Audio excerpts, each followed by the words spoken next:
Hello, dear. Oh, sweetheart. Don't look so shocked. Are you really that surprised to see me again?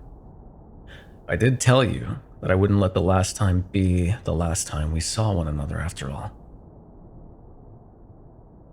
You didn't expect the next time to be finding me inside your locked apartment. Well, that's really your fault for underestimating me, isn't it? Besides, this place is barely big enough to even be considered an apartment anyways. A one-room, no window, single bed, 30 square foot apartment. Sweetheart, you live in a walk-in closet somebody shoved a cotton shitty set of plastic drawers into. Honestly, I have no idea why you stay here. Yes, I'm aware you don't make enough to afford anywhere else. Honestly, with you refusing to get any implants, not even a standard neural uplink, you're lucky you can afford this postage stamp apartment on a salary entirely composed of non-digital, real-world work. But that's not what I meant, and you know it. I could have gotten you out of this place years ago, put you up in a penthouse in Uptown, moved you into a cabin in one of the nature conservation parks. Even could have gotten you a slightly less shitty place to stay here in the slums if that's what you wanted. I could have even moved you in with me. But no, you'd rather stay here, in this shithole. Barely putting together enough credits to keep up rent on your stupid little hovel and keep the minimum payments up on your debts. Right, I forgot. At least you're doing it on your own. At least you have your freedoms. Wires and circuits, you sound so self-righteous. Are you going to give me another big speech about how you're not going to buckle under the pressure the Corpos put on you poor little slum rats? Are you going to go on and on about rebelling one day at a time by surviving?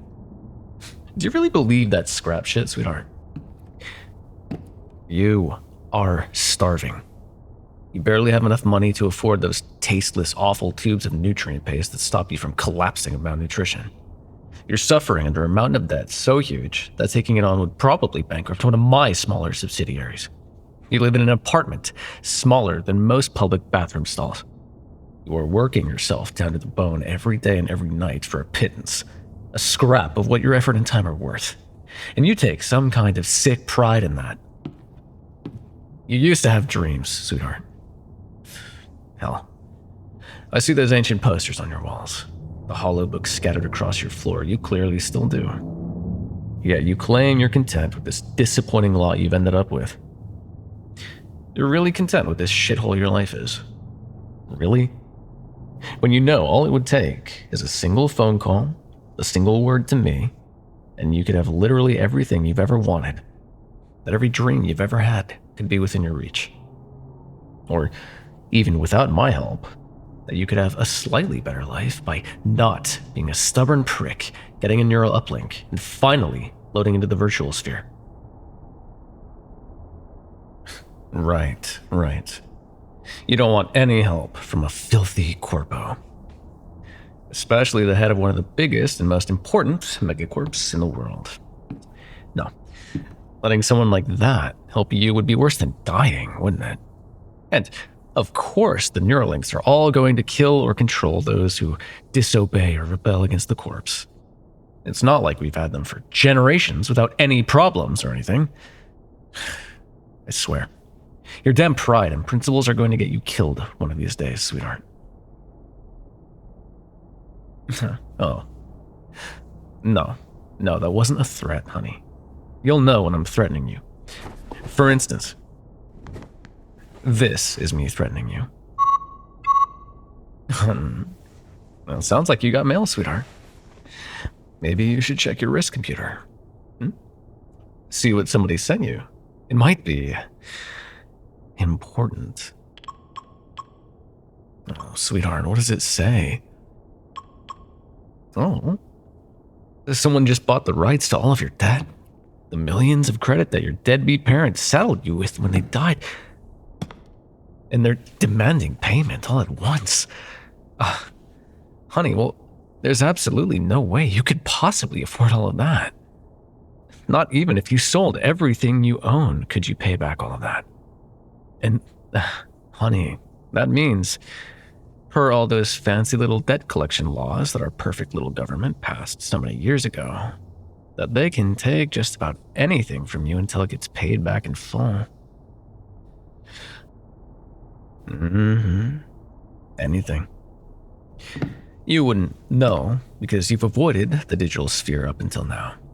But debt slaves mining data, processing information, or working as entertainment to pay off their debts is not uncommon.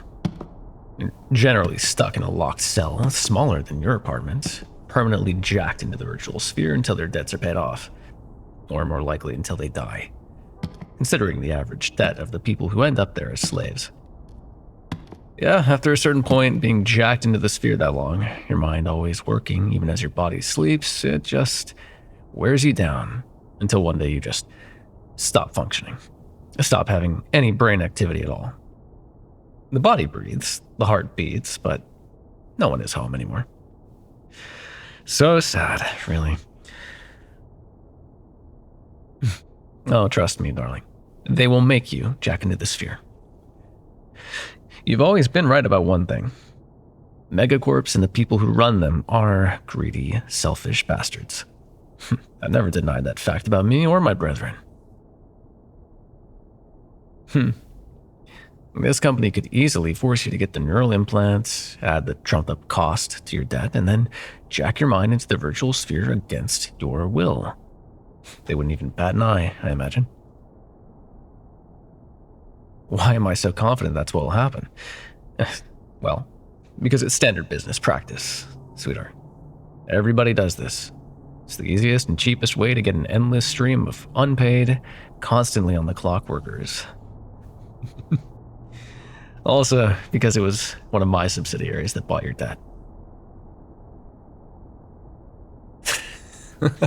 Oh, don't give me that. Are you really surprised, darling? I show up in your apartment out of nowhere, and you suddenly have a corporation buy out your entire debt and demand payment that they know you can't give. What are the odds? You knew it was me, but some part of you was hoping I was better than that. Ah, that's sweet, honey. And I can understand why. I was always very sweet and kind to you when we were dating. But that was when you were giving me what I wanted, sweetie. When we were still dating. When we were still in love. But we're not dating anymore. What do I want?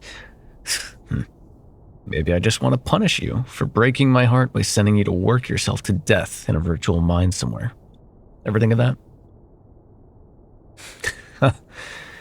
Oh, you're right. Not my style. See? You still know me so well. But no, that isn't what I'm doing here. For you, I'm willing to be lenient about how I collect what you owe me. Very, very, very lenient. I'll forgive your debt, all of it, every last credit, so long as you do just 2 very easy, very small tasks for me. Oh, I'm so glad you asked. First, I want what you offered me the day before you dumped me. I said yes. We agreed. We both accepted it. I wanted it. And you had the audacity to withhold it from me. I want it, and you will give it to me. And second, well, for my second condition, all you'll need to do is sign a little document. Just a small little contract. We'll get to that in a second, though, sweetie. For now, I want you to get what you owe me. I know it should still be in that beaten-up old plastic set of drawers by your bed. Now!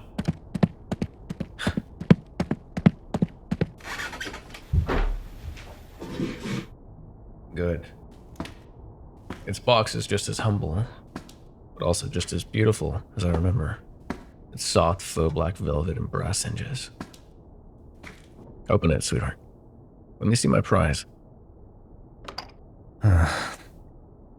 I'll always be mesmerized by how gorgeous it is. The stones might not be the most valuable in the world, and its setting is silver and not gold or platinum, but Whoever made this ring really knew what they were doing. This was originally your great-great-grandfather's engagement ring, right?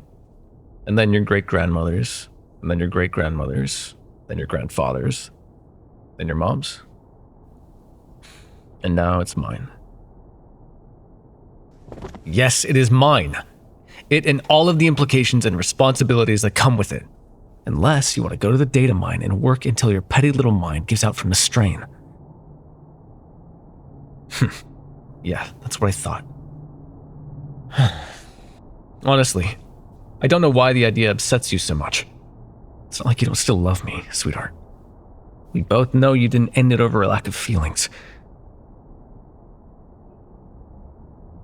If that had been the reason, you wouldn't still keep that picture of me and you sitting in our favorite cafe as the background on your wrist computer.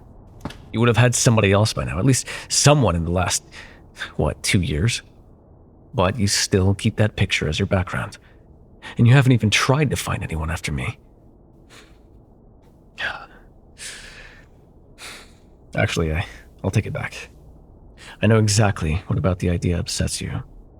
I just don't understand why your stupid reason would upset anyone as much as it does you. I still remember it like it was yesterday, you know. I remember coming to visit you, like I tried to do at least twice a week back then, still disguised as just another slum rat. And I remember how nervous and excited you looked when you told me that you had an important question to ask me, and how surprised I was to see you get down on one knee. I'd honestly never expected you to propose, you know. But then again, never thought I'd fall for somebody from the slums on those days I enjoyed walking around incognito either. I almost just took that ring right then and there, damn the consequences. But I loved you. I really, truly loved you. Still do. And I didn't want to start our forever together with any lies between us. Up to that point, you still didn't know who I was. You thought I was a poor man from the slums, just barely scraping by. And I'd done a damn good job of hiding the truth from you, I know it. I remember, I even got a minimum wage job just so that you'd have a place to run into me at work to sell the disguise. If we were going to get married, then you needed to know. Not just that I had lied to you about who I truly was, but that besides my name and my occupation, nothing else was a lie. That the man you fell for was real. That my love for you was real. I came by the next day and told you that yes, I would marry you, but that you needed to know something about me first. And I'd expected that you'd be frustrated and upset. I'd expected some screaming, some crying. Maybe you would break down in my arms before you finally settled down and let me explain. Before you'd finally come around. But I will never understand why you snatched your ring back so swiftly. Why the idea that the man you loved so much, you wanted him to have the most valuable and sentimental heirloom that your family had left. The idea that he was richer than you first thought would be so awful that you had to immediately cut all ties with him. It's not like you asked me to have time to process things, or like you said you needed to retract your proposal and just continue dating me for a while until you felt comfortable with the idea of marriage again. I would have understood either of those, accepted either of those reactions.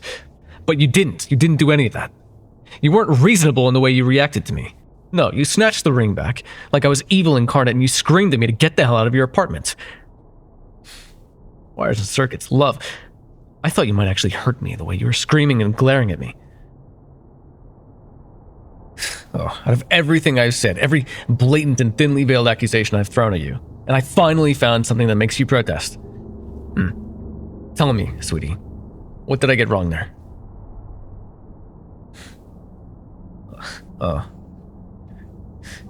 You, wouldn't have hurt me, huh? No matter how angry I made you. Thank you, sweetheart. I know it must be hard for you to prove my suppositions about your love for me correct by admitting that you care about me. So I appreciate the honesty. Yes, I really did mean that I wanted you to give me the ring and everything that comes with it. When I said I wanted what you offered me that day, I wasn't just talking about the ring. You offered me a lifetime with you, and I said yes. The fact that you then kept yourself from me for 2 years is vexing, to say the least. But I am generously willing to forgive all of that, so long as you keep your word now. So long as you marry me, I'll let it all be water under the bridge. Mostly. Though you'll likely be paying for that little stunt for a long, long time, sweetheart.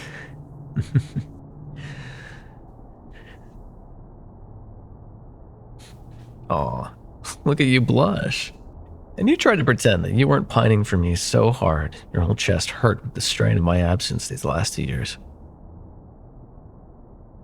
But you were, weren't you? Your stupid pride made you hate yourself for it. But you've been feeling empty inside ever since you kicked me out, haven't you? Like somebody opened up a hole in your chest and you're walking around hollow and aching. Yeah, I thought so. I don't even care if you look so grudging and ashamed when you admit it, love. So long as you do. So long as you can't help but admit your affection, that's all I need. We can fix everything else with time, as long as you can't deny your feelings for me. I'm content to have patience with you on a great many things. Not everything, though, sweetie. We put off the second part of paying your debts off to me long enough. Here. I just sent you the document. Sign it and your debts will be forgiven. And then we can get out of this shithole and get you moved into my penthouse suite. Well, yes. I suppose you can read it first if you must. I just don't see why it matters.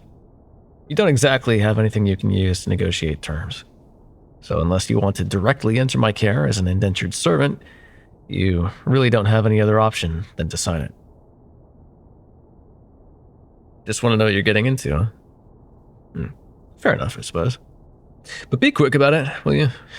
I've waited for a wedding long enough, and every minute we waste is one we could have spent planning the ceremony. Yes, we'll be getting married as soon as possible. I'm not waiting longer than a week, at the latest. Now, read your contract so we can go. Is every clause necessary? You bet your cute little butt they are. I picked out every single aspect of this to counter or account for every problem you're going to have adjusting to this. To our marriage, to everything that will be changing in your life. It's not just written to punish you if you act like a brat, or restrict you from putting us in another situation like the one you caused 2 years ago. It's also designed to help you adjust to these changes and to help you be the happiest you can be. Go ahead. I can see in your eyes you've got questions about some of these. Ask away. How did I know you'd start with this one? Yes, sweetie. You're getting a neural uplink installed. It will be the least invasive, least advanced, and safest model on the market. It doesn't even have to connect to the internet wirelessly. You can have an extendable ether cable or a port, a tracker, an identification beacon, and nothing else. But you'll absolutely be getting one. Mainly because it's the easiest and most reliable way to track and identify you. I love you, sweetheart. But I just don't trust you to not try and run away. At least at first, before you settled in and realize that this is what's best for you. Why the Ethernet hookup? Because if you have the hardware, you might as well finally play all of those games I know you've always wanted to try, but were too scared to get the neural uplink for. Do you have anything else to ask about? A few. Okay, let's hear them. We've got time for a few more. Yeah, I'm not surprised you were curious about that one. That clause signs away your rights to ever find gainful employment for anyone but me or my company ever again.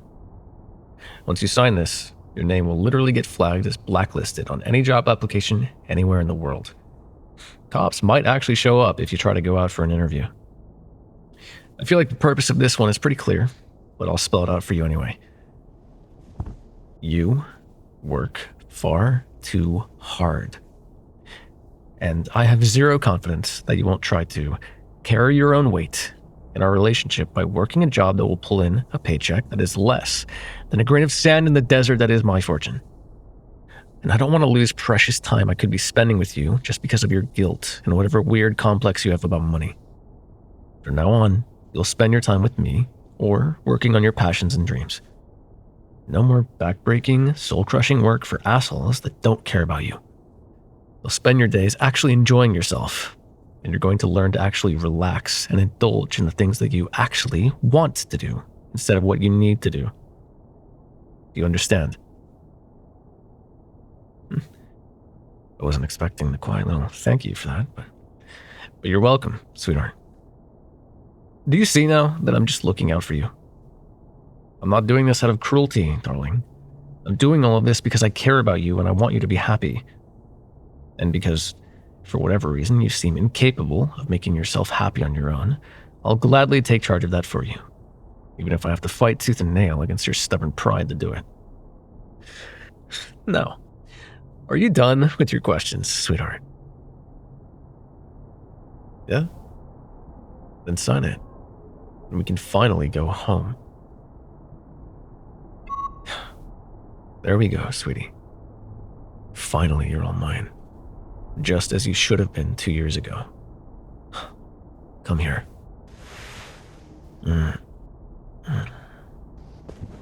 Goodness. I forgot how much I missed every little thing about you. But that's all over now. I'll never have to miss you ever again, my soon-to-be wed. We're getting out of this shithole of an apartment, and we aren't ever coming back.